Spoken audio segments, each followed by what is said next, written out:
Neto de Agamenon Magalhães é formado em Administração e Direito. Foi militante sindicalista e presidente do CIMEP, da Confederação Nacional das Indústrias e também da FIEP. Por 3 vezes foi eleito deputado federal. Em 2010 se elegeu ao Senado. Escolhido pela presidenta Dilma, em 2015 se tornou ministro do Desenvolvimento, Indústria e Comércio Exterior. Ele foi o responsável pela Lei Geral da Micro e Pequena Empresa. Candidato ao governo do estado pelo PTB, Armando Monteiro está no centro do Roda Viva de hoje.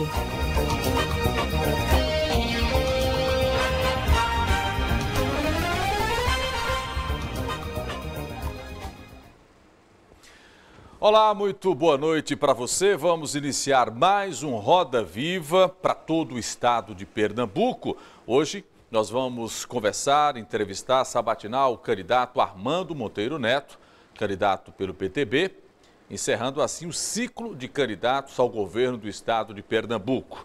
Hoje à noite, para conversar com o senador, para entrevistar, bater um papo com o candidato ao governo do estado de Pernambuco, mesa eu diria que feminina, né, em sua maioria, Renata Bezerra.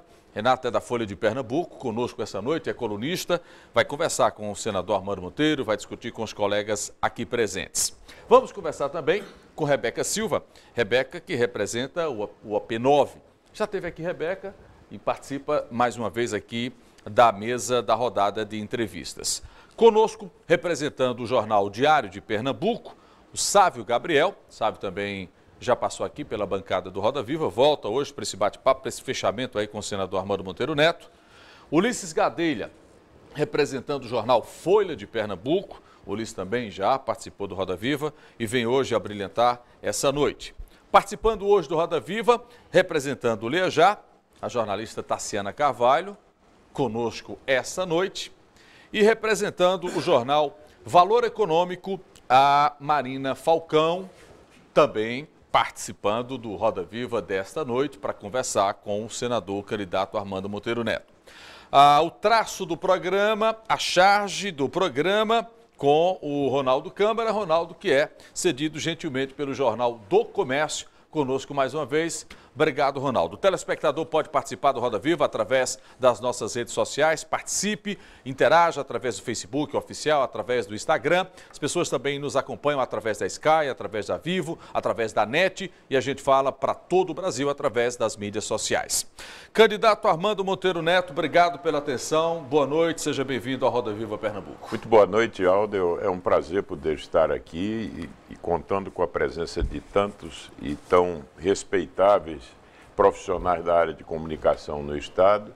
Eu me coloco à inteira disposição, sou alguém que há muitos anos assiste o Roda Viva, que é um marco no telejornalismo e no debate dos temas de interesse do país, e eu quero me congratular por podermos ter aqui uma reprodução desse programa que tem um formato tão interessante, e especialmente num momento como esse, em que nós debatemos Pernambuco na perspectiva da eleição. Que bom. Eu vou fazer a pergunta que eu faço a todos os candidatos: por que o pernambucano tem que votar no senhor? Olha, eu acho que Pernambuco vive um ciclo que se esgota. 12 anos de domínio de um mesmo grupo político que cumpriu em algum momento um papel importante, eu já estive vinculado a esse grupo, mas que já apresenta sinais de fadiga. Isso se traduz em quê? Num déficit de liderança do atual governador, que não pôde dar respostas no momento difícil que atravessamos, de crise, não se revelou alguém preparado para enfrentar uma conjuntura adversa. Eu costumo dizer que os líderes são testados na crise. Quando o vento é bom, evidentemente é fácil navegar. E Pernambuco, nos últimos 3 anos, viu seus problemas agravados, na minha avaliação. A violência explodiu, a saúde pública está em colapso, o desemprego aumentou muito em Pernambuco, ele se coloca acima da média da região, e sinto também que Pernambuco perdeu voz, perdeu força no cenário nacional. Por tudo isso, eu acho que precisamos inaugurar um novo ciclo. E nós apresentamos aqui como credencial o fato de que temos uma trajetória, conhecemos Pernambuco, temos uma experiência que acumulamos no setor privado, na vida parlamentar, na direção de entidades nacionais importantes, no Ministério, que me deu uma experiência muito interessante em relação à negociação de acordos internacionais. Por tudo isso, eu me sinto preparado para poder ajudar Pernambuco a inaugurar esse novo ciclo. Vamos começar então a rodada. Renata Bezerra, eu começo com você pela Folha de Pernambuco. Boa noite, senador. Boa noite a todos que estão aqui. Senador, o senhor tem resgatado uma fala antiga do governador Paulo Câmara, já desde o debate da Rádio Liberdade, na qual ele chegou a defender no Palácio do Planalto a realização de uma reforma trabalhista. Isso foi gravado pelo Planalto e foi divulgado nas redes e no site do Planalto. Tem outros governadores na ocasião. E aí o senhor critica o governador por ter Jarbas no palanque dele, que votou a favor da reforma trabalhista. No seu palanque, Bruno Araújo e Mendonça Filho também eram no governo Temer e foram a favor da reforma, assim como o senhor também foi a favor dessa reforma.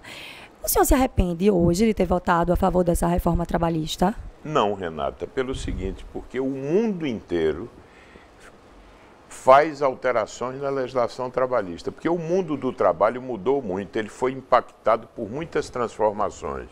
Hoje se trabalha em casa, as tecnologias mudaram, portanto, o mundo do trabalho foi fortemente impactado no mundo. Todos os países, em maior ou menor grau, fazem alterações na legislação. Você sabe que a lei é sempre um marco muito rígido, tanto que em muitos países o contrato é que regula as relações, porque o contrato ele pode se ajustar à própria dinâmica do mercado de trabalho. O mundo inteiro faz. E faz por quê? Faz porque é uma guerra pelo emprego no mundo. Você está assistindo, em proporções globais, uma guerra comercial entre os Estados Unidos e a China. O que é que essa guerra nos revela? Que há uma tendência de proteger mercados para proteger empregos. E nesse processo também de acirramento da competição, se você não tiver marcos mais flexíveis nessa questão das relações do trabalho, você pode perder empregos. A experiência demonstra que onde o marco é mais rígido, você tem mais desemprego. Onde o marco é mais flexível, você tem menos emprego. Eu, como legislador, nunca me omiti. Eu votei na reforma na presunção de que ela produzirá efeitos benéficos, em que? No emprego, na empregabilidade e na redução da informalidade, que é algo muito trágico que está presente no mercado brasileiro. O senhor tem reforçado que são 700 mil desempregados no Estado. E mais, o senhor acredita Renata, que essa reforma ajuda a reverter esse quadro? E mais, se você me permita, nós temos no Brasil, eu estava dizendo, um aspecto muito perverso, que é uma patologia. Metade dos que trabalham sem carteira assinada. Isso já existia antes da reforma. Quando cobram isso, eu fico pensando o seguinte, será que a gente tinha um mundo ideal antes dela, antes da reforma? Todo mundo dizia que a CLT tinha cumprido um papel importante na história do país, foi um marco na conquista de direitos, mas que ela precisava ser atualizada em certa medida. Resumo, eu não me arrependo do voto que dei, eu vou aguardar, porque ela vigora há muito pouco tempo, e vou verificar se ela vai trazer os resultados que eu esperava. Como eu sempre faço, se amanhã ficar demonstrado que ela não produziu os resultados esperados, eu vou, com toda tranquilidade, dizer publicamente que errei ao votar a reforma trabalhista. Agora, o que não pode, nesse debate, que eu diria Fica parecendo que o debate aqui em Pernambuco está colocando a reforma como se tivesse sido, de fato, uma coisa negativa. O que eu disse é o seguinte, o governador me cobra por ter votado na reforma. Ele defendeu a reforma, há registros disso. E ao lado dele tem um candidato a senador que votou pela reforma. Então a pergunta que eu faço é o seguinte, a medida que ele utiliza para avaliar a posição de Jarbas é diferente da minha? Eu pergunto, ele manterá o apoio a Jarbas se ele considera tão grave ter votado favoravelmente à reforma trabalhista? Será que ele pode dizer que Jarbas votou deliberadamente contra o trabalhador? Será que é possível afirmar isso? O que incomoda o senhor, no caso, é o fato de ele dizer sempre que o senhor está votando contra o trabalhador. Então. Ele deveria dizer, eu também defendi a reforma trabalhista, seria mais honesto. Rebeca. Entre trabalhador e o empregador fica enfraquecida não. Se antes já havia CLT e mesmo assim ainda há casos de que o empregador viola os direitos do trabalhador, o senhor não acredita que a reforma trabalhista enfraquece ainda mais essa relação, deixa mais irregular não? Não, porque se esse marco que era tão rígido resolvesse o problema, nós não teríamos tantos problemas no mercado de trabalho. Esse mercado convive com altíssimo grau de informalidade, e informalidade significa não ter direito algum. E convive com um contencioso trabalhista imenso, onde havia, inclusive, a chamada litigância de má-fé. O que é isso? Muita gente reclama direitos trabalhistas que não existem. Sabe o que é que isso produz no mercado real? O pequeno empresário fica com medo de contratar. Nós precisamos criar um ambiente em que as pessoas se estimulem a contratar formalmente e não a ir para a informalidade com medo da formalização. Eu acho que essa questão é uma questão séria, que tem que ser discutida no leito próprio e não ser objeto de exploração no período pré-eleitoral, sobretudo quando quem lhe acusa defendeu a reforma. Acho que Marina quer fazer um emenda. Ainda sobre essa questão da reforma trabalhista, o senhor falou que é pouco tempo ainda para avaliar, mas quando ela foi colocada para votação, a promessa era de que ela geraria 6 milhões de empregos nos primeiros 3 anos, 2 milhões só de trabalhos intermitentes. Você acha que essas estimativas estavam superestimadas? Você acha que vai ser possível isso ainda? Marina, você que atua num jornal econômico, você sabe que legislação em si mesmo não gera emprego. O que gera emprego é investimento. É um ambiente que estimula investimentos. E na medida que institucionalmente esse ambiente seja melhor, você estimula mais o investimento. O Brasil não cresceu mais porque nós estamos vindo de um período depressivo, em que o nível de investimento ainda é muito baixo. Nós estamos num processo de saída de um período depressivo. Portanto, não há legislação que pudesse produzir, num prazo tão curto, uma inteira reversão dessas expectativas. A gente tem que esperar um pouco mais para verificar se ela, volto a dizer, se ela serviu aos interesses maiores do país. Quais são esses interesses? Estimular o emprego, reduzir a informalidade e criar um ambiente em que as pessoas se estimulem a contratar. Acho que o Ulisses senador, quer ainda agora depois eu eu vou para que Sato, depois Tassiano. O senhor fala que passado esse tempo de maturação, de ver os resultados que ela produziu, o senhor vai formular uma posição, vai dizer se estava certo ou se estava errado. Se estava errado, vai admitir que errou. Mas o senhor acha que, baseado nas pesquisas que foram divulgadas na época, a população não era contrária? O senhor acha que o presidente Temer, ele não, assim, carecia de legitimidade para proceder a essa proposta? Ulisses, você acha que o legislador tem que votar sempre em função do termômetro da opinião pública? Mas aí é democracia, né? Não, o que é que não é democracia? O representante do povo, ele é eleito como representante para votar de acordo com a sua consciência. Se as votações ficarem subordinadas ao momento da opinião pública, não se faz reformas em lugar nenhum do mundo. O problema das reformas, Ulisses, é que você só tem ganhos adiante. Alguns perdem quando elas acontecem e os benefícios só são percebidos adiante. O que é que distingue o estadista? Sem que pareça que eu me considere um estadista. É que ele é capaz de votar e se posicionar de acordo com aquilo que lhe pareça ser o interesse maior do país.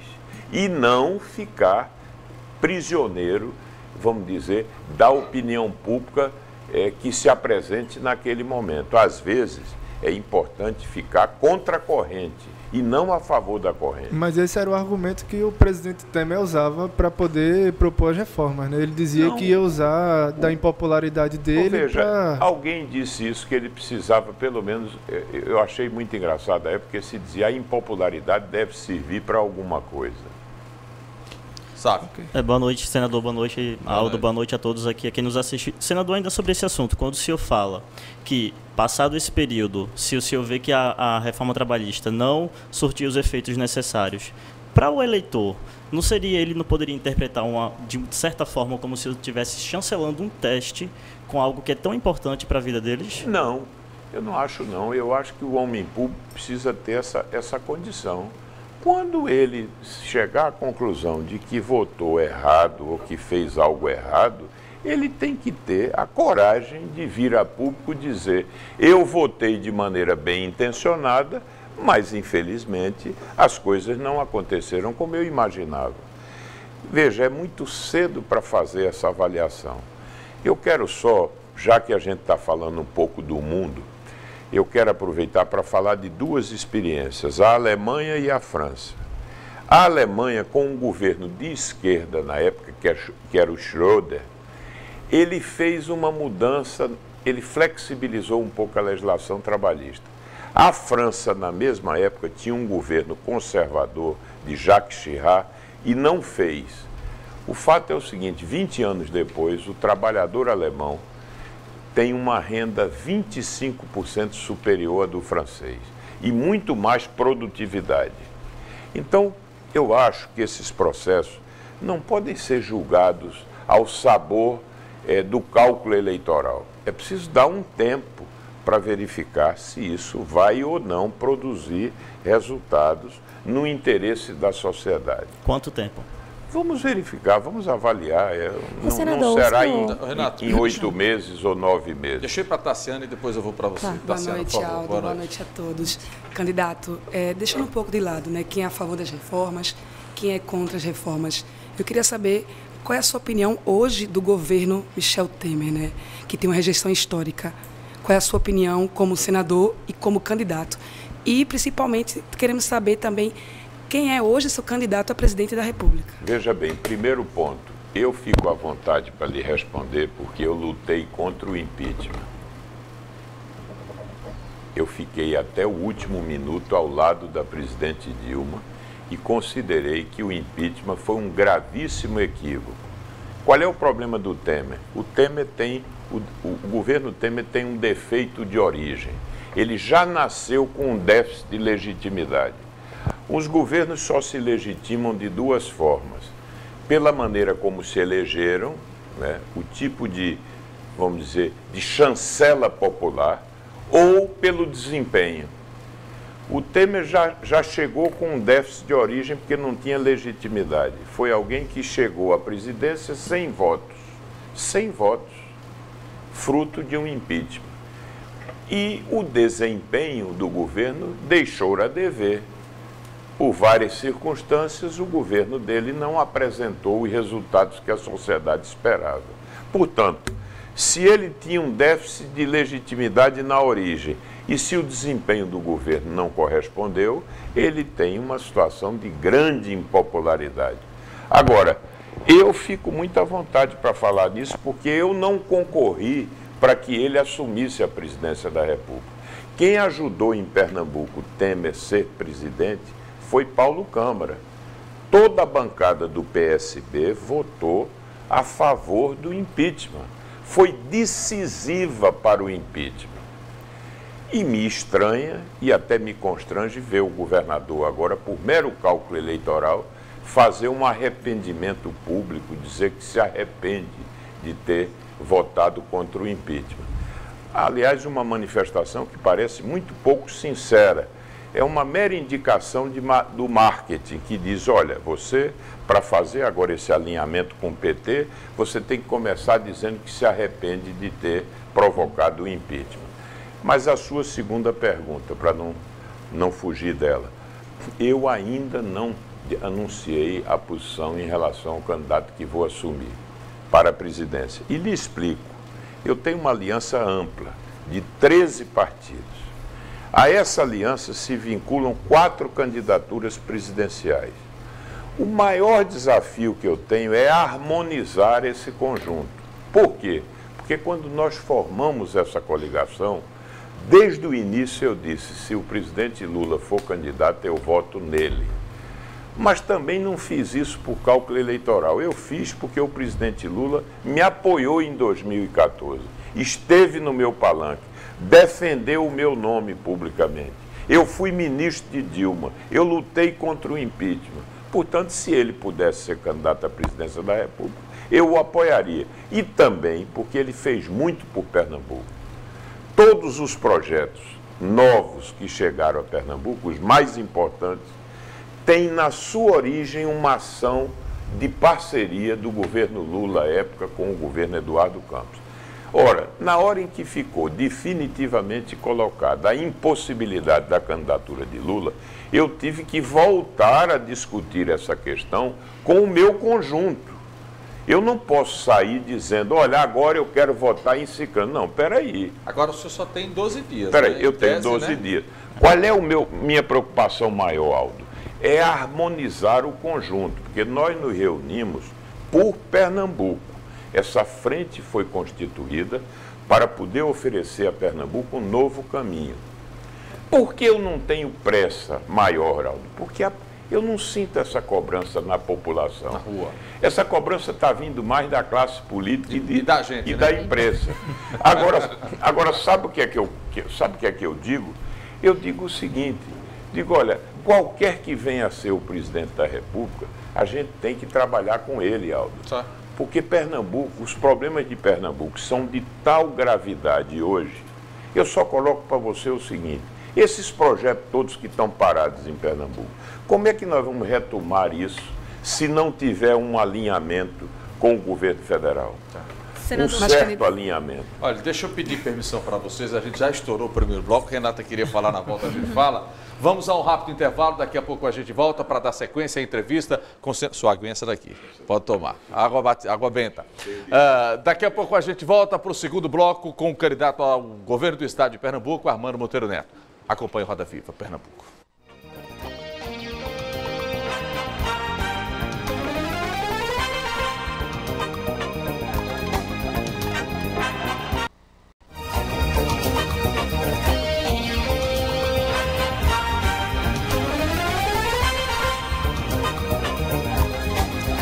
Voltamos com Roda Viva Pernambuco. Hoje o candidato Armando Monteiro Neto, candidato ao governo do estado. Você acompanha a gente também nas mídias sociais, pelo Facebook, @AldoVilela_Oficial e também pelo Facebook, @TV Nova Nordeste Oficial.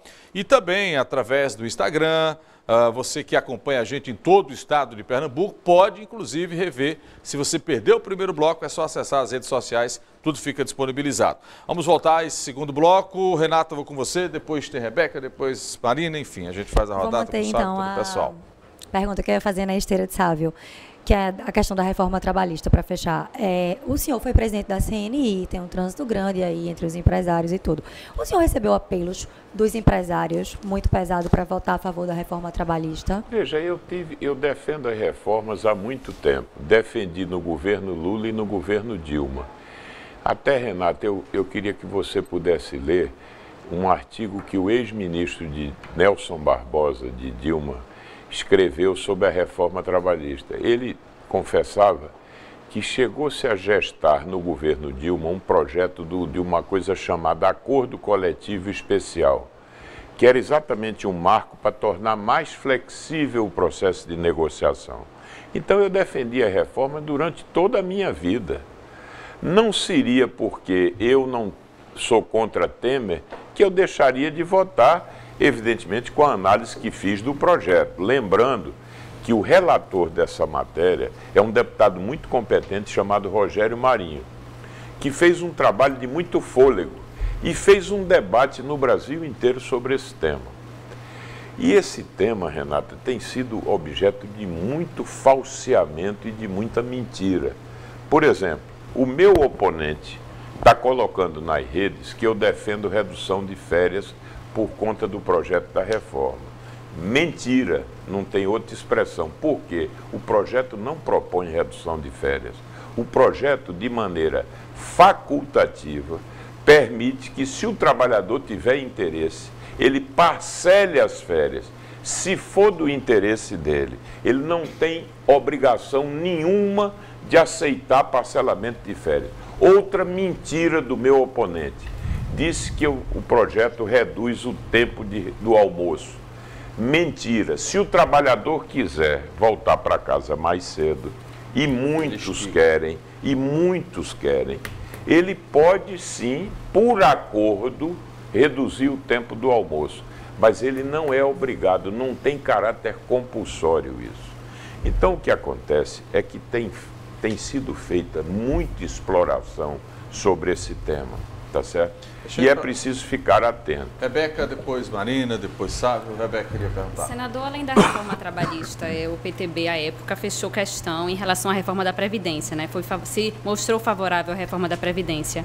Em Pernambuco, há um déficit de 2 bilhões aproximadamente, né, na Previdência, na FUNAP.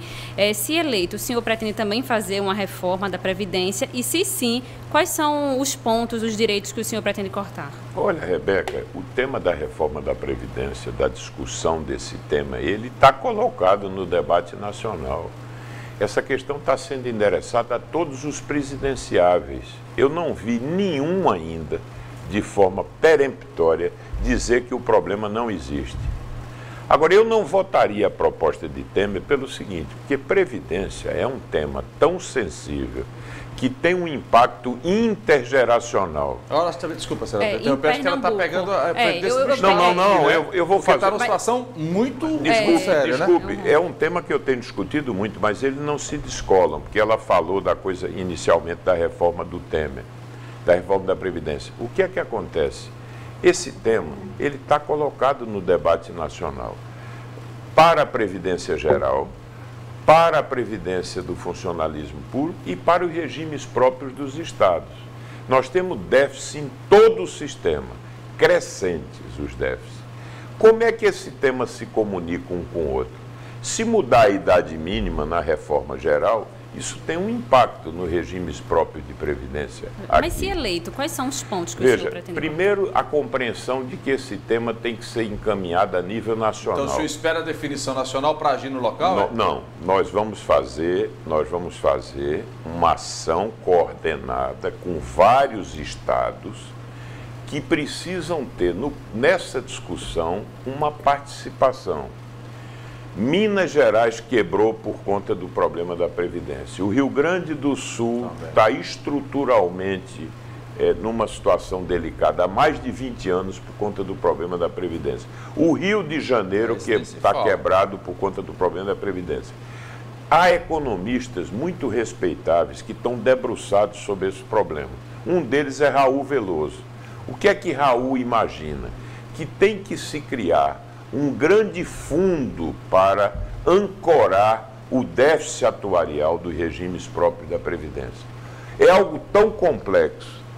E veja, em Pernambuco... Esse fundo, esse dinheiro vem de onde? Não, veja, esse fundo combina... Agora, há especialistas que defendem que não há rombo, na verdade, Não, né? não. Esse ponto é uma discussão... o fato é o seguinte, o Tesouro... Em Pernambuco, o senhor, mais especificamente em Pernambuco, o senhor tem ideia do que poderia ser cortado? O Tesouro, todo mês, o Tesouro de Pernambuco aporta 250 milhões de reais para cobrir o déficit do regime próprio de Previdência. Para você ver a importância e a magnitude disso, Pernambuco só investe R$1 bilhão por ano para conservar seu patrimônio de estradas, para todas as necessidades de Pernambuco. E só o déficit do regime próprio da Previdência alcançará R$3 bilhões esse ano. E está crescendo de forma quase geométrica. O ano passado cresceu 19%.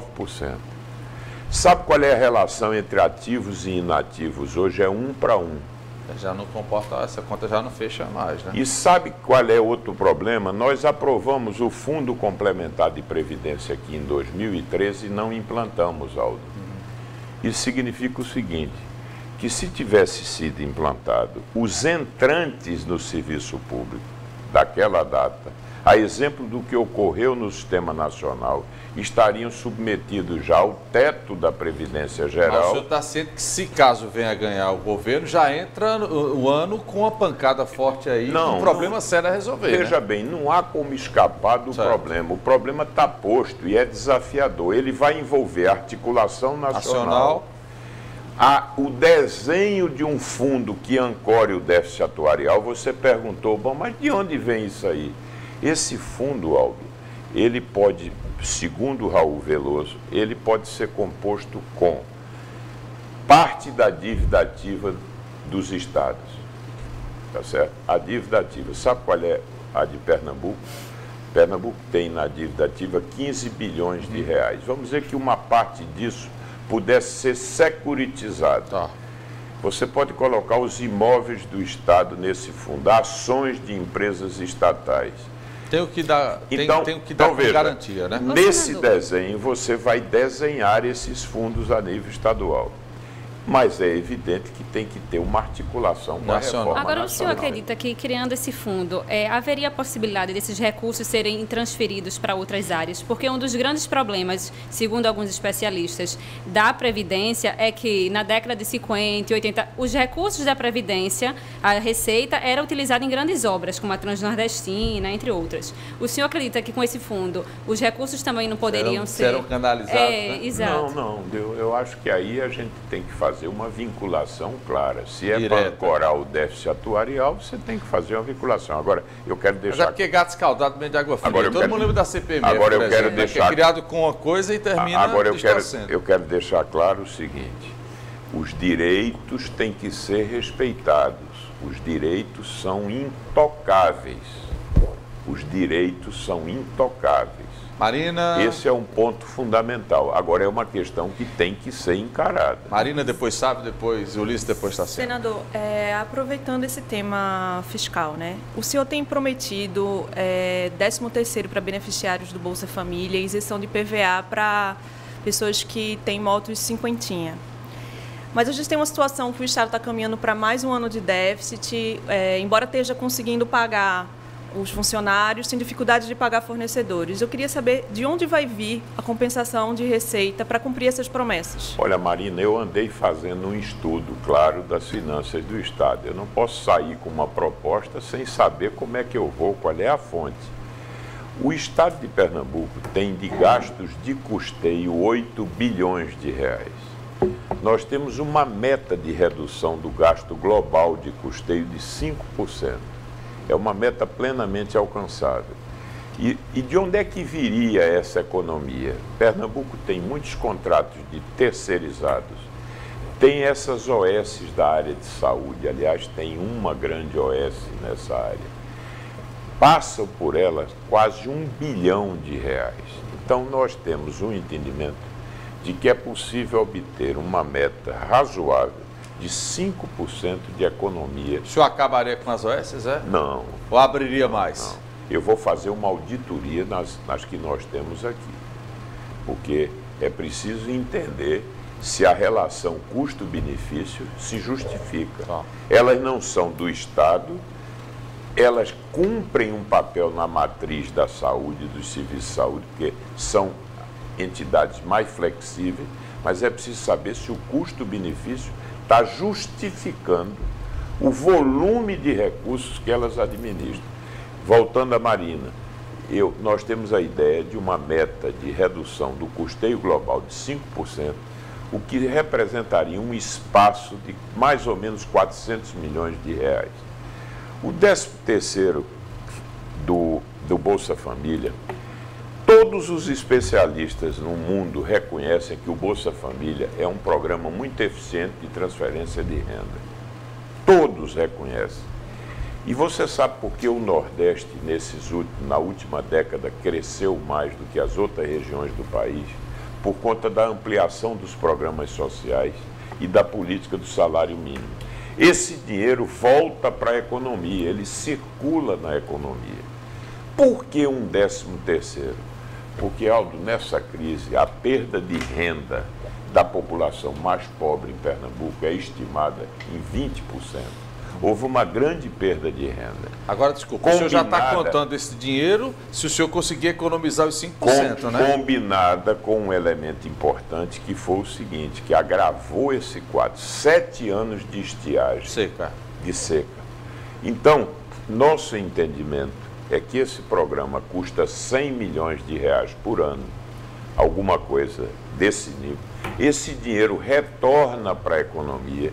E como, Aldo, eu acredito que nós vamos voltar a crescer, o pressuposto é esse, o país vai voltar a crescer e Pernambuco vai voltar a crescer. Então nós vamos combinar o efeito do corte de 5% no gasto global de custeio e o efeito do crescimento real da arrecadação, que já está acontecendo esse ano. Esse ano, a arrecadação de ICMS de Pernambuco cresce 5% já no acumulado. Então, eu vou esperar, todo mundo espera que o país retome o crescimento. Eu acho que falta o senhor falar sobre cinquentinha, que é um assunto que entra em voga aqui e está sendo muito questionado. Porque, eu vou esperar o senhor responder a Marina e depois vai para a Sávio. Marina deixou, mas do ponto de vista do impacto fiscal.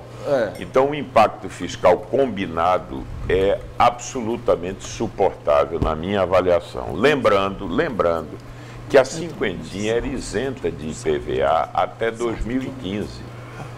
Ela passou a ter IPVA de 2,5% no tal pacote que o governador fez de aumento de impostos aqui. Não é novidade o fato das cinquentinhas ter isenção de IPVA. Agora, muito se fala que poderia não ter um efeito tão benéfico nas saúde, contas, né? Porque haveria um aumento dos gastos de saúde, né? Porque Marina, a gente sabe que as cinquentinhas... Marina, esse raciocínio é um raciocínio, veja bem, a gente precisa conhecer melhor o que acontece aí. Eu acho que a gente precisa de mais fiscalização, precisa de uma ação de orientação de equipamentos de segurança, precisa controlar essa coisa da bebida em certas circunstâncias.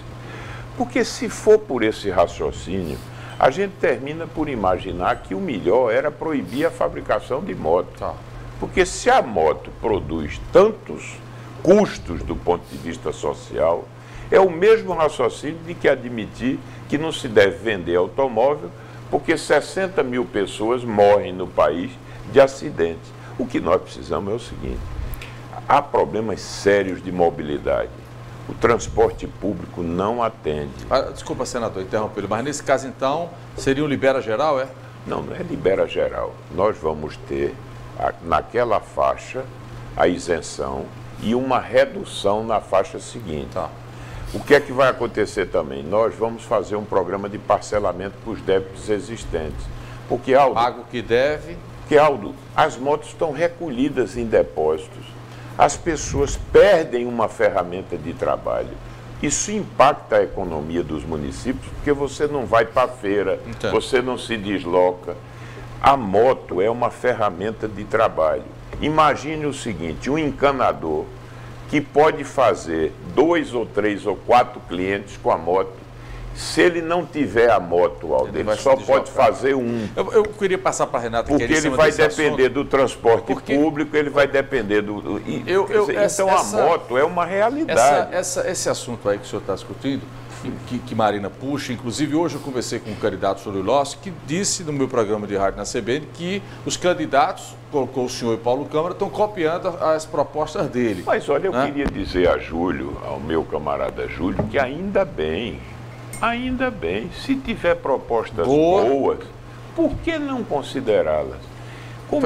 Como eu assisto sempre o seu programa, hoje eu quero registrar que o candidato Júlio faz uma proposta interessante, que é aquela questão do SAMU para as mulheres, para a violência das mulheres. Você diz com número, aliás, já tem o botão eletrônico em Minas. E aí, um grupamento especial vai numa unidade móvel ao encontro da ocorrência. Proposta boa, o senhor pega sem problema, né? Proposta boa, não tem nenhum problema da gente acolher. Essa é a questão da moto, ainda passando para o pessoal aqui, porque eu não sei se você ouviu outro dia, Fernando Castilho fez um artigo... Agora vamos dar o crédito, né? Perfeito. Tem que dar o crédito. Por quê? Estão copiando o senhor sem dar crédito? Houve uma polêmica com o 13º, não foi também? Houve uma polêmica com o 13º. Veja, diz que o senhor copiou da Frente Popular o 13º. Aí é o seguinte... O Bolsa Família, né? Aí é a questão do seguinte: vale a formulação ou o anúncio? Senador, mas o senhor, pegando esse gancho... Vale o momento da formulação. É porque citaram no programa eleitoral que o senhor teria copiado Bolsa Família, o Chapéu de Palha, o Mãe Coruja e o Atitude. Desculpa. Não é nem copiado, é colocado em funcionamento melhor, que ele criticou. Informação absolutamente distorcida. E diga uma coisa, quem é que questiona que o Mãe Coruja é um bom programa? Eu não estou... Eu estou dizendo... O senhor não está demonizando o programa, eu vou dizer que vou dar continuidade, é um programa bom. Agora, certo. por que eu estou colocando no meu programa? Porque o Mãe Coruja, Paulo cortou o Mãe Coruja, ele é 1/3 do que já foi. O orçamento do Mãe Coruja é 1/3 do que já foi. O senhor quer retomar, então? Minha proposta é recompor o Mãe Coruja. Certo. Minha proposta é recompor o Atitude.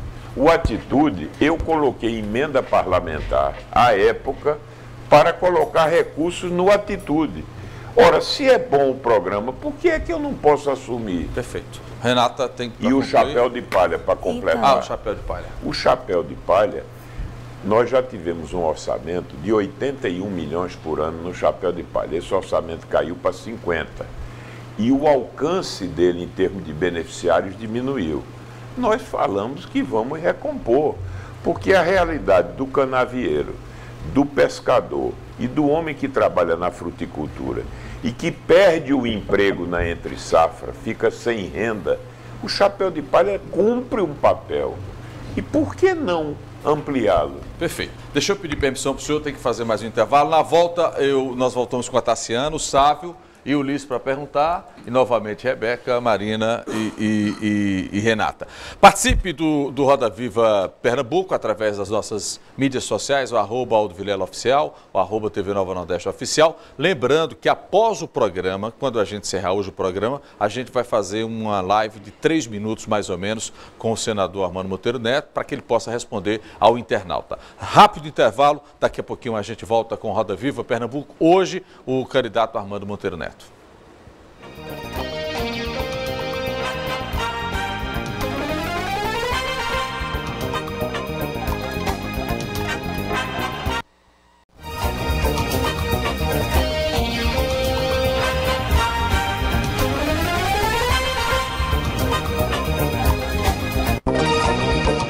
Muito bem, voltamos com o Roda Viva Pernambuco, o candidato Armando Monteiro Neto, candidato ao governo do estado de Pernambuco, conosco hoje aqui. O candidato encerra, inclusive, essa sequência de entrevistas com os candidatos ao governo do estado. Na próxima semana, terça-feira, a gente vai fazer um debate sobre eleição, trazendo aqui Estênio Neiva, coordenador da Comissão de Desembargadores Auxiliares à Propaganda Eleitoral, Dr. Disseu Rodolfo, vice-presidente do Tribunal de Contas do estado de Pernambuco, o procurador regional eleitoral, Wellington Saraiva, o Dr. Francisco Disseu de Barros, procurador-geral de Justiça do Ministério Público de Pernambuco, o presidente da UAB, Rony Duarte, estará conosco também aqui, e a procuradora-geral do Ministério Público de Contas de Pernambuco, Germana Laureano. Esse debate, esse Roda Viva debate na próxima terça-feira. Vou voltar com Tassiana, perguntando ao senador candidato Armando Monteiro. Candidato, eu vou deixar um pouquinho de lado as propostas, né, para falar da eleição em si.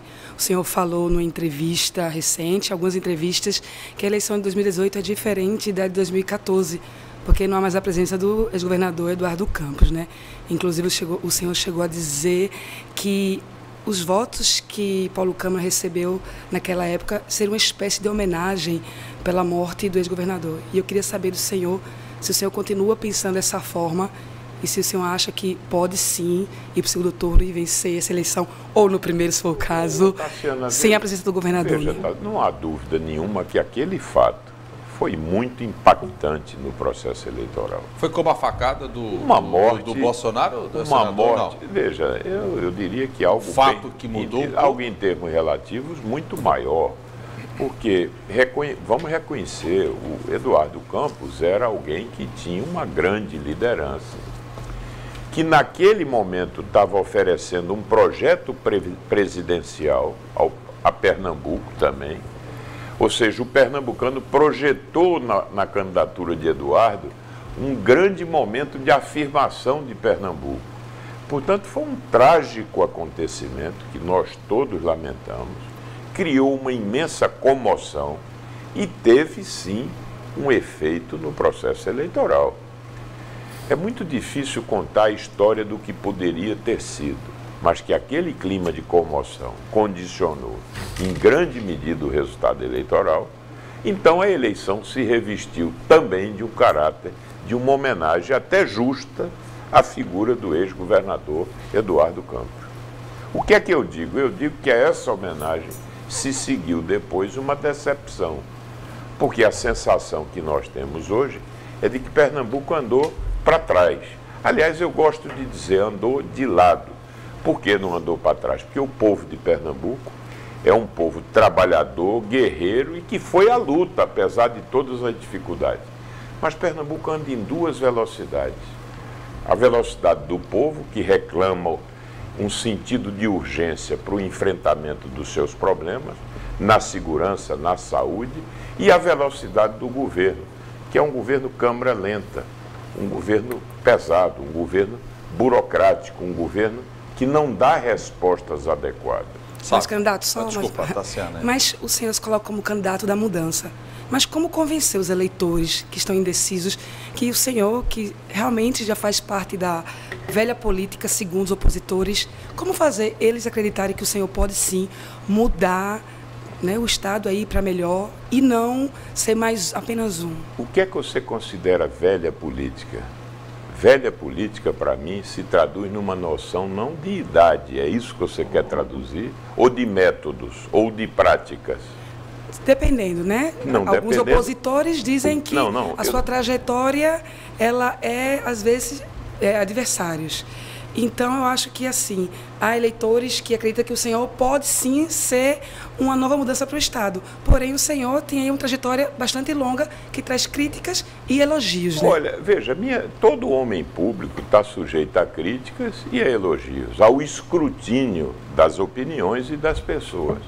Eu não me considero um representante da velha política. Primeiro, eu estou na vida pública há 20 anos, só. Eu entrei na vida pública em 1998. Tenho uma vida limpa, absolutamente limpa, práticas republicanas, nunca fui denunciado nem investigado.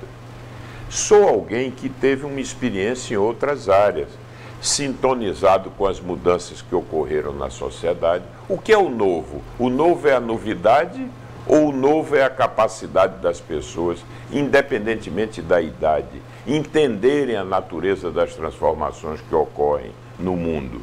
O que é o novo?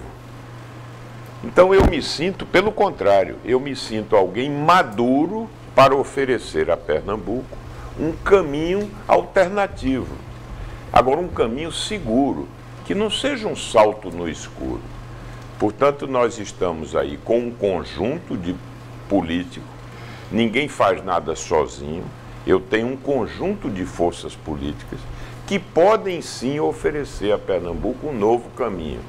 Não me sinto representante da velha política. Para mim, a velha política é essa que alguns jovens fazem, que é a política da difamação, do cálculo eleitoral grosseiro, do oportunismo, da falsificação e da corrupção. Essa é a velha política. Sabe? Do patrimonialismo e da corrupção, que infelizmente não são marcas da minha trajetória. Que felizmente não são marcas da minha trajetória. Sabe, Gabriel? Senador, o senhor foi contra o impeachment, né, da presidente Dilma Rousseff, o senhor já falou aqui, fez críticas ao governador Paulo Câmara, muito embora os candidatos ao Senado do seu palanque também tenham votado a favor do impeachment. E lá em 2016, na sessão do Senado, que julgou a questão, o senhor falou o seguinte, abre aspas, que o resultado do impeachment era resultado do desprezo das siglas pelos seus compromissos programáticos e prevalência de interesses fisiológicos. Fecha aspas. E segundo o que o senhor falou, isso geraria, problemas na governabilidade. 2 anos depois, temos o senhor aí alinhado ao DEM e ao PSDB, partidos que apoiaram o impeachment. Num possível governo seu, a gente corre o risco de ficar refém desse fisiologismo que o senhor criticou lá em 2016? Primeiro, o fisiologismo nada tem com o DEM e com o PSDB. Eu acusei de fisiológicos partidos que estavam na base de Dilma e que traíram Dilma e que estão representados pelo Centrão. O tal Centrão que está em todos os governos. Muda os governos e eles. Eu tive colegas ministros, que eu não gostaria de nominar aqui, que eram ministros de Dilma e estavam tramando contra Dilma, e que viraram ministros de Temer no dia seguinte. Eram ministros de Temer, eram ministros de Dilma e se transformaram em ministros de Temer. Esse grupo é que eu chamo de fisiológico. Ô, senador, mas o PRB está na sua coligação. Eu gostaria só de concluir, se você me permitir. Mendonça e Bruno não se encaixam nessa definição, pelo seguinte, que o partido deles era oposição a Dilma. Havia uma coerência. Eles eram oposição a Dilma e votaram pelo impeachment, mas havia coerência nessa posição. E o que nos reúne hoje é Pernambuco. Eu estou recebendo o apoio deles para ser candidato a governador. Eu sou o líder dessa aliança e do conjunto. Nós é que estamos definindo os objetivos dela. Portanto, não há nenhum desconforto para mim. São homens públicos honrados, limpos, que mesmo como ministros de Temer serviram a Pernambuco. Quem é que pode desconhecer o que Mendonça fez em Pernambuco como ministro da Educação? Vá olhar o campus da Universidade Rural aqui no Cabo. Verifique o número de escolas, de creches, de institutos técnicos e tecnológicos que vieram para Pernambuco.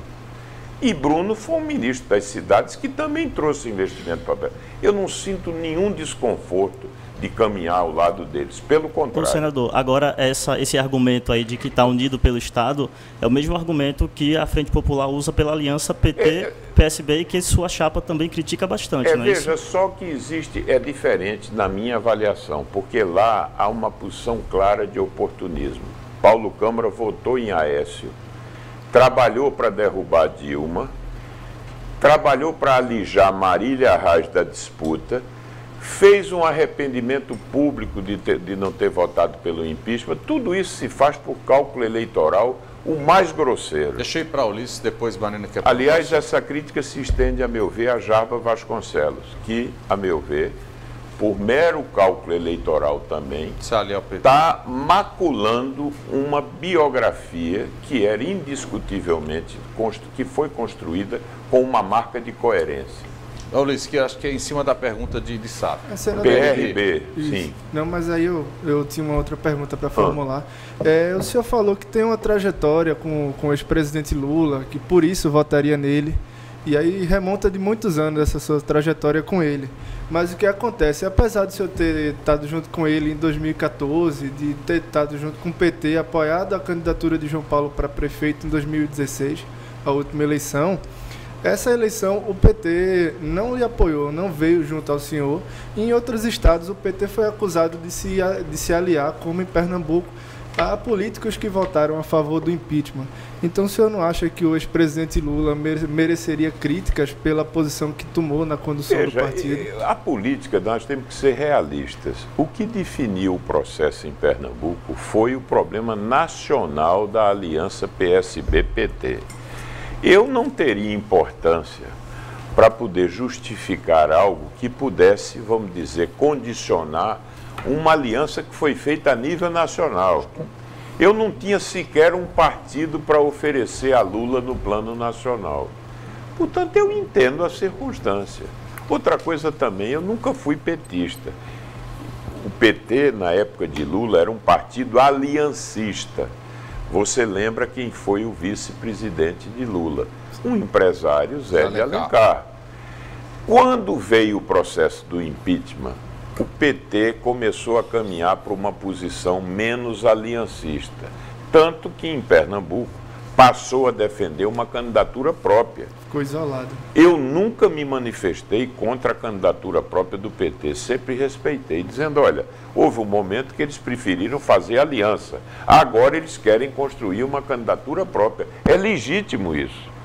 E você sabe que o PT foi violentado aqui. Mas desculpa, essa aliança nacional que o senhor fala do PT, não foi essa aliança que definiu a retirada da Marília ou é diferente? Não, é o que eu estou dizendo. O PT em Pernambuco queria ter majoritariamente uma candidatura própria.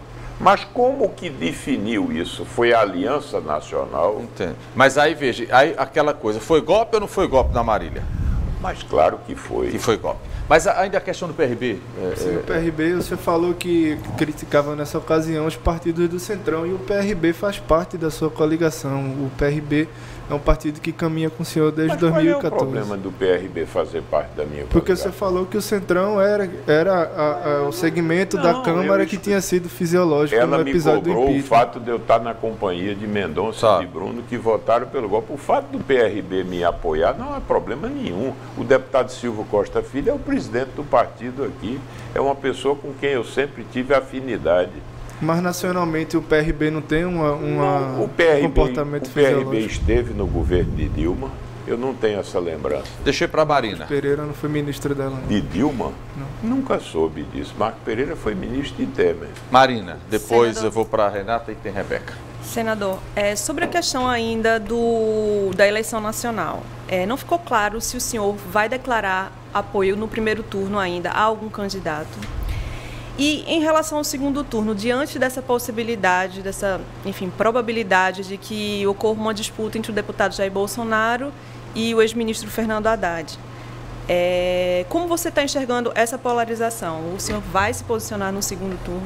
Olha, eu vou me posicionar, pretendo me posicionar, mas não tenho ainda essa posição definida agora. Não sei se está definida essa polarização ainda. Senador, desculpe interromper o senhor, mas quando o senhor fala nessa ampla... Por exemplo, do seu lado, o senhor pode optar por Alckmin, pode optar por Bolsonaro, não é? Pode optar por Álvaro, não é isso? Ou pode optar por Ciro, não é? Não, Ciro não. Ciro não, Ciro está com Hans. Mas Meirelles. Ciro não está nessa coligação. O Meirelles entra nessa. Marina também não, tem umas Marina pessoas também entra ou não? Meirelles é Jarbas. Jarbas é Alckmin. Não, eu estou dizendo que Meirelles é o partido de Jarbas, que não está na minha coligação. Certo. Então o senhor, tem mais opção de escolha? Eu quero acrescentar aí Marina, porque o PV está na minha coligação. Certo. E o PV indicou o vice de Marina, Eduardo Jorge, que aliás é um quadro. Então o senhor tem mais opção de escolha. E agora que expulsaram o candidato de Marina da rede, então o senhor ficou aí com mais um espaço. Eu volto a dizer, meu compromisso é poder harmonizar essa posição dentro do meu conjunto político. Nós estamos conversando sobre isso e no momento próprio eu vou naturalmente anunciar essa decisão. E sobre o segundo turno, sobre essa polarização, como é que o senhor está percebendo? Vamos aguardar a definição da polarização, porque eu já vi em política tanta coisa assim, que se desenhava a 15 dias da eleição um cenário e de repente ele se alterou. Mas caso ela se confirme, o senhor enxerga que ela é prejudicial, que ela é positiva? Eu acho que o Brasil hoje, quer dizer, posições, eu me preocupa muito perceber que a sociedade brasileira está muito polarizada, com posições extremadas, com posições... Isso me preocupa muito. Agora, há sempre a esperança de que as pessoas entendam que para governar você precisa dar amplitude ao governo, você precisa se dirigir e entender que você precisa ter um governo mais amplo, capaz de dialogar com outros setores da sociedade. Eu sei que está difícil ter essa resposta do senhor, mas hipotetizando, no segundo turno, o senhor vai com Bolsonaro ou vai com Haddad? Eu não posso lhe antecipar isso. Nem ainda. Hipoteticamente? Não, porque é uma hipótese ainda, não é uma coisa... Uma realidade. Vamos Rebeca, tem uma pergunta para o intervalo. Tem uma pergunta. Voltando para as questões orçamentárias do Estado. A maior fonte de receita do Estado é de origem tributária, né? E aí Pernambuco, esse ano, aumentou um pouco a receita. No entanto, há um grande passivo de 15 milhões no Estado. O senhor tem ligações do empresariado e a maior parte desse passivo vem de sonegação de grandes empresas. O senhor, se eleito, pretende cobrar esses valores, mesmo sendo ligado ao empresariado? Veja, por favor, eu tenho origem empresarial, mas quando eu for governador, eu tenho um só compromisso, que é cuidar do interesse público. E cuidar do interesse público de maneira republicana. Eu não vou para lá para defender interesses de grupos. Quando você fala passivo, é o contrário, é ativo. O Estado é dívida ativa. O Estado tem 15 bilhões, mais ou menos, de dívida ativa. A União tem 400. É preciso saber o que é que você pode cobrar daí. porque tem muitas empresas que já fecharam, que não têm capacidade de pagamento. Agora, nós vamos ser absolutamente rigorosos no cumprimento da nossa obrigação, que é ir buscar o dinheiro do Estado, aonde ele estiver. Vamos para mais um intervalo, a gente volta daqui a pouco. O senador e candidato ao governo do Estado, Armando Monteiro Neto, é o nosso convidado no Roda Viva de hoje. Acompanhe o programa pelas redes sociais. Daqui a pouco a gente volta para o último bloco do programa.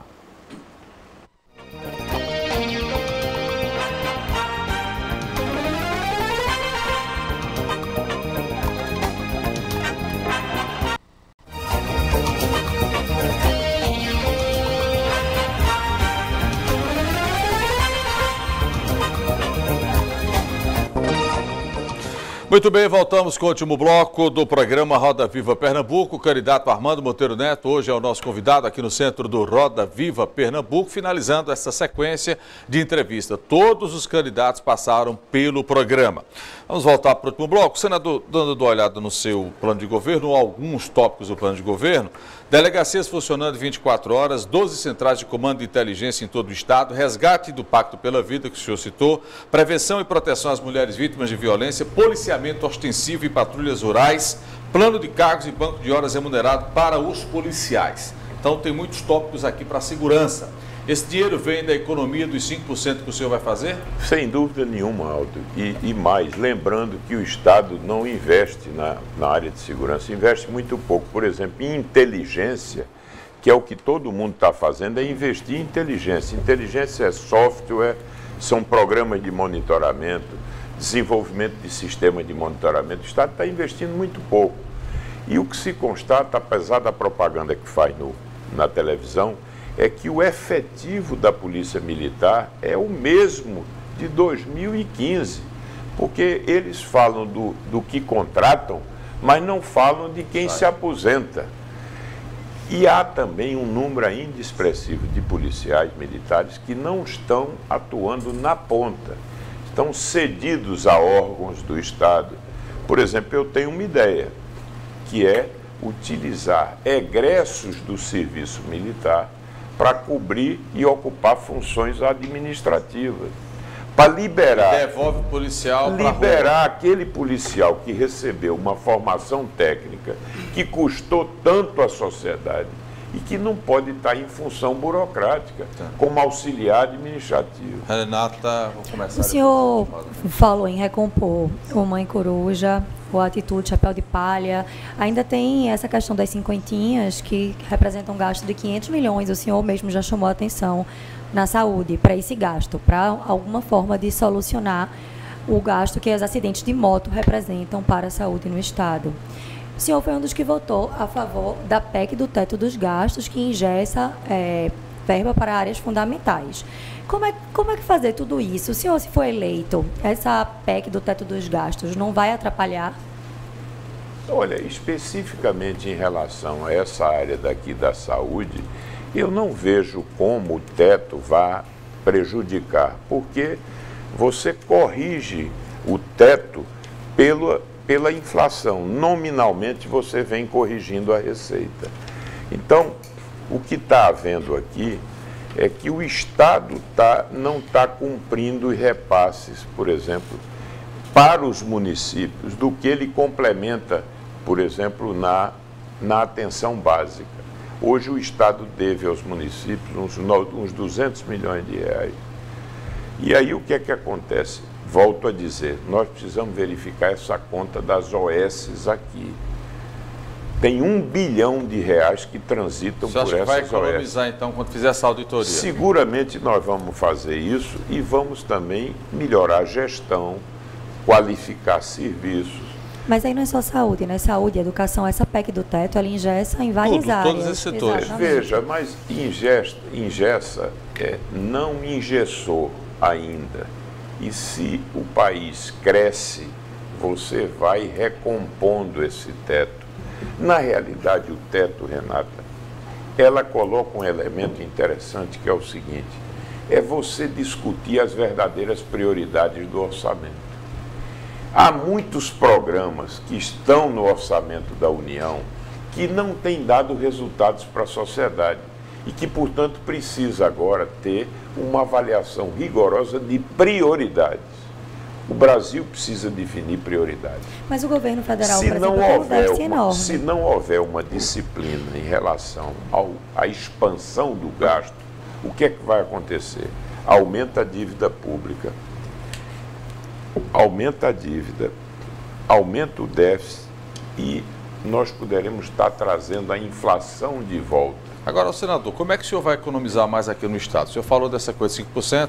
Secretariado, quantas secretarias o senhor vai tocar o Estado se eleito for? Eu já vi muita conversa de que vai cortar a secretaria e no final as estruturas das secretarias permanecem. O senhor faria o quê? Eu acho mais honesto dizer o seguinte, nós vamos cortar 5% dos gastos de custeio global. No geral. Cortar despesa ruim para poder fazer despesa boa. Tá. Por exemplo, Aldo, um problema sério em Pernambuco hoje. Você tem andado para ver as estradas como estão? Não. As PEs, as estradas se acabaram em Pernambuco. A nossa malha viária está deteriorada. Nós precisamos retomar investimentos mínimos na manutenção da malha e precisamos de recursos complementares. Essas pesadas mais, BR-232, BR-101, que tem esse imbróglio entre governo do Estado e governo federal, chama para o Estado a responsabilidade, devolve de vez para o governo federal? Precisamos resolver o impasse. A obra não foi recebida pelo Estado, tem uma pendência no Tribunal de Contas. Nesse impasse, nem a União se sente obrigada, nem o Estado quer investir, perde todo. Nós temos que resolver esse imbróglio. Certo, eu vou para a Marina e a gente vai rodando, que estamos no último bloco. Marina, valor econômico. Aproveitando que o senhor falou sobre a questão da infraestrutura das estradas no Estado. Nos últimos 12 anos, a principal política de atração de investimentos para o Estado foi o PRODEP. E eu queria saber, na avaliação do senhor, se compensou abrir mão dessa receita de arrecadação e, enfim, não poder investir em infraestrutura. E qual que será a política de atração de investimentos que o senhor pretende tocar, caso eleito, diante dessa perspectiva de que os incentivos fiscais podem ficar proibidos daqui a 15 anos? Eu acho que os incentivos fiscais cumpriram um papel nesse processo de garantir a atração de investimentos. Mas a estratégia futura de desenvolvimento não pode se apoiar exclusivamente na coisa dos incentivos, por conta dessas limitações fiscais que estão aí colocadas. É preciso combinar nessa estratégia outros elementos, e aí você toca na questão da infraestrutura. Quando tem mais infraestrutura, você tem mais capacidade de atrair investimentos. E, por outro lado, se o Estado renuncia à receita, ele fica com a capacidade de investir em infraestrutura comprometida. Então você tem que atuar simultaneamente aí. Primeiro, com recursos externos, investindo na infraestrutura do Estado e calibrando os incentivos fiscais dentro da lógica da competição de incentivos. Por exemplo, tem uma coisa ruim na nossa política de incentivos. É que ela termina privilegiando quem compra insumos fora do Estado, porque aumenta o crédito. Eu acho que a política de incentivo tem que estimular a formação de cadeias produtivas no Estado. Então nós vamos precisar ajustar a política de incentivo. Isso tem que ser feito. Mas seria reduzir, a gente pode pensar dessa forma? Eu diria o seguinte, dar uma pontuação diferenciada na hora de você trazer os projetos, para aqueles projetos que contemplem essa ideia de formar cadeias produtivas aqui. Ulisses, depois eu vou para Tassiana e Sávio. Candidato, no seu discurso ao longo da campanha, o senhor tem usado expressões de fazer críticas ao que o senhor diz que são orientações de marqueteiro ou atitudes que os seus adversários tomam por cálculo eleitoral. Essa leitura que o senhor faz da atitude dos seus adversários é uma leitura que o senhor acha que o eleitor perdeu a confiança no que diz a classe política? Em grande medida, o eleitor está perdendo confiança por essas razões. Desculpa, o senhor está com marqueteiro ou não? Tenho, claro. Tem. Todos nal temos... Qual é o nome do seu? O marketing, se utiliza o marketing. Por que não? O marketing é uma ferramenta, mas tem o marketing e a política. O marketing não substitui a política. E a política não prescinde de instrumentos de marketing. Agora, o que não pode, a meu ver, e isso confunde muito a cabeça do eleitor, é quando ele vai percebendo que as posturas obedecem apenas ao mero cálculo eleitoral. Tá. Mas nesse caso, para esclarecer, o senhor tem marqueteiro, mas quem dá a palavra final é o senhor. É evidente, tudo, sempre. Né? O que o senhor, com os outros pode não acontecer. Sempre, veja bem. Não é que não possa acontecer. Tá, mas na sua campanha quem define é o senhor. Eu não conheço, eu não aceito tudo que o marqueteiro me aponta. Certo. Okay. Evidentemente. Porque se o preço de aceitar o conselho do marqueteiro for uma descaracterização da minha postura, esse preço eu não pago. Ok. Deixa o Gadelha concluir para ir para a Tassiana e depois para o Sábio. Agora no seu programa tem propostas com um apelo um pouco mais popular, como essa própria questão do IPVA das cinquentinhas, né? o 13º do Bolsa Família. Esse tipo de proposta, um discurso mais direcionado para a população mais pobre, isso também não seria um direcionamento de marketing? Olha, você, num país que tem as carências que nós temos, se você carimbar propostas e programas de impacto social como eleitoreiros, o Bolsa Família é um programa que está estabelecido. Nós estamos complementando a renda do Bolsa Família num nível que é suportável para o Estado e que vai recompor algumas perdas graves de renda que ocorreram. Eu acho que é justificável. Eu defendo os programas sociais, desde que eles sejam eficientes e que possam ser financiados de maneira responsável. Não há perigo do candidato estar dizendo aquilo que o eleitor quer ouvir, né? Olha, evidentemente que se um programa é bem desenhado e ele tem apelo e proporciona rendimento de natureza política, é legítimo, por que não? Deixa eu passar para a Tassiana agora. Agora, se eu estivesse apresentando um programa de maneira irresponsável, que não pudesse ser financiado, e mais do que isso, me permita, não. Muitas promessas foram feitas em 2014 e não foram cumpridas. É bom lembrar que o governador prometeu dobrar o salário de professor, implantar bilhete único aqui na área metropolitana, dava o valor, R$ 2,15. Construir hospitais, nenhum deles foi feito. Construir 6 UPAs, só uma foi entregue.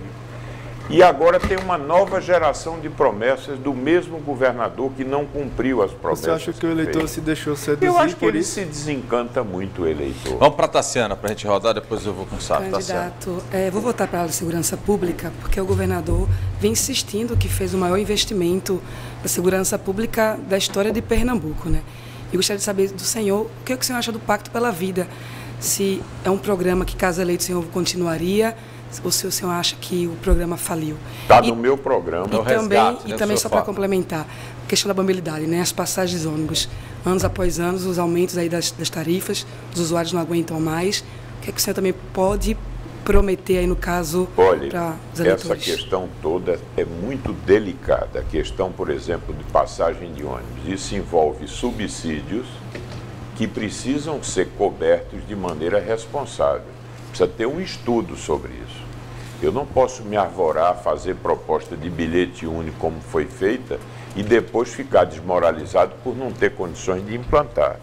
Nós vamos avaliar isso à luz das condições do Estado. Agora, você falou no tema da...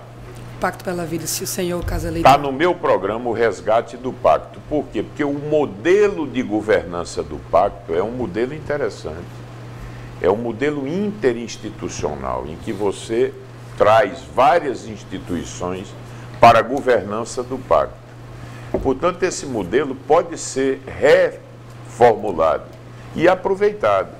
Agora, ele faliu agora, no período de Paulo, por falta de comando, de coordenação e de liderança. Eu estou criando o Comando Cidadão, é algo que fica vinculado ao gabinete do governador. Eu estou indo para a linha de frente. O que está faltando em Pernambuco é restaurar a autoridade do governo. O governo indo para a linha de frente e não se escondendo, como aconteceu, botando a culpa na crise. Tudo em Pernambuco se transfere a responsabilidade. Mas veja que na área da segurança pública, os nossos estados vizinhos, no mesmo período de crise, tiveram ganhos significativos de redução da criminalidade. Senador. Eu estou falando da Paraíba e de Alagoas, no mesmo período de crise. Senador. O que é que faltou aqui? Gestão, comando e coordenação. Nós estamos na reta final do programa, mas ainda tem algumas perguntas rápidas para respostas rápidas. O senhor citou nessa questão que o governador Paulo Câmara, candidato à reeleição, está transferindo responsabilidade.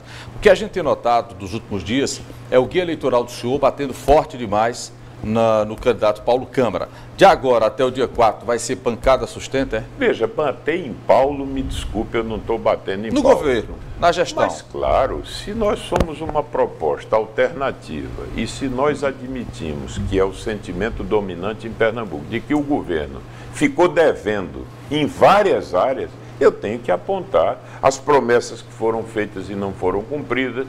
E como se faz um debate sobre temas, às vezes, colocados de maneira desonesta, eu fui também apresentar no programa alguns passivos de natureza ética que esse governo tem. Mas tudo a partir de algo factual. Por exemplo? A Operação Torrentes. Isso envergonhou Pernambuco, a Polícia Federal dentro do Palácio. E o que é que se diz? Qual foi o resultado dessa operação? A opinião pública de Pernambuco precisa um esclarecimento. Então o tom é esse, até o final da campanha. Veja, não é até o final nem até o ano, é que o processo conduz a um debate também dessas questões. Sávio depois Renato. Nos constrange ver e assistir isso. Senador, ainda sobre a questão do IPVA para as cinquentinhas, quando o senhor defendeu aqui a proposta, o senhor falou que o transporte público não é de boa qualidade. Minha pergunta é o seguinte: em vez de investir mais no transporte público, a solução seria colocar mais motos nas ruas? Veja, a moto é uma realidade, ela veio para ficar. Tem 1.100.000 motos em Pernambuco. Não já tem demais não, senador? Isso não fomos nós que criamos, isso é um dado de realidade. Eu quero saber de você, transporte público nas regiões mais interiorizadas de Pernambuco, como é que se faz? Todo de moto. Na prática. Então a moto cumpre hoje em dia um não se papel. tem masgado nem... Na matriz de transporte, a moto tem um papel. Não vamos demonizar a moto. Vamos orientar a questão do uso de equipamento de segurança. Vamos fiscalizar para reduzir essas ocorrências. Queria dar uma sugestão, se o senhor aceita essa questão de moto, já que o senhor gosta tanto de aceitar, vai comprar moto, então quem quer comprar moto, o candidato, passa uma semana no HR, só no setor de acidentados, e depois uma semana no IML. Aí, 15 dias depois, ele decide se vai comprar a moto ou não. Veja, acho que assim, você poderá fazer esse programa com a parceria com a revenda de moto. Renata, para a pergunta. Aproveitando, o senhor cobrou recentemente agora liderança, comando, coordenação do seu adversário, o senhor falou que é isso que falta. Queria saber se o senhor se definiria para o eleitor como um líder e por quê? Olha, eu acumulei uma experiência ao longo da vida. Eu tenho experiência na vida legislativa, exerci liderança no Congresso, fui bem avaliado como deputado e senador, presidi entidades nacionais por eleição. Eu presidi a Federação das Indústrias, a Confederação Nacional das Indústrias, o Senai, o SER, por eleição, não foi por nomeação. E fui ministro de Estado. Eu acho que acumulei uma experiência. Formei um partido em Pernambuco, criamos um grupo que hoje, esse grupo reúne todas essas lideranças. Eu acho que a minha vida tem demonstrado de que eu me coloco, não com a pretensão de me autoproclamar um líder iluminado, mas como alguém que se coloca e que vem tendo protagonismo na vida política de Pernambuco. Bom, com essa resposta, senador, eu vou encerrando o Roda Viva Pernambuco de hoje, agradecendo a sua presença aqui nos estúdios. Boa sorte. Muito obrigado a todos os colegas aqui presentes. Até o próximo encontro. Viu, senador? Agradeço muito a oportunidade que tive, achei muito boa a nossa conversa e agradeço a você. Obrigado.